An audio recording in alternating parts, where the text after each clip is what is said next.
Hi అండి. ఈరోజు banana milk shake చేసుకున్నాము. ఒక కప్పు పాలు, 2 banana, dry fruits and ice cubes తీసుకొని హార్లిక్స్ పౌడర్ కూడా వేసుకుంటున్నాను. ఇక్కడ ఐస్ క్రీమ్ లేదు, ఐస్ క్రీమ్ లేకుండానే వేస్తున్నాను. ముందు మిక్సీ బౌల్ తీసుకొని అందులోకి తగినన్ని ఐస్ క్యూబ్ తీసుకొని బనానా బ్లాక్ అవ్వకుండా ముందు ఐస్ క్యూబ్తో మిక్సీ పట్టుకోవాలి. తర్వాత హార్లిక్స్ పౌడర్ కూడా వేసి బాగా గ్రైండ్ చేసుకోవాలి. గ్రైండ్ చేసుకున్న తర్వాత బనానా మిల్క్ షేక్ కొంచెం బ్లాక్ అవ్వకముందే అందులోకి ఒక 2 కప్పులు పాలు పోయాలి.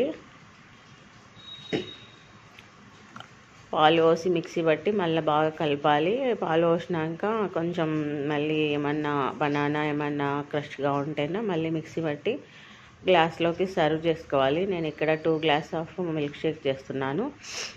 మనకు కావాల్సిన డ్రై ఫ్రూట్స్ క్రష్ చేసుకొని పైన టాపింగ్ వేసుకోవాలి. ఇందులోకి ఇంకా వెనీలా ఐస్ క్రీమ్ ఉంటే చాలా బాగుంటుంది. నా దగ్గర వెనీలా ఐస్ క్రీమ్ లేదు కాబట్టి నేను ఓన్లీ డ్రై ఫ్రూట్స్ తోటి గార్నిష్ చేసుకుంటున్నాను. Bye friends.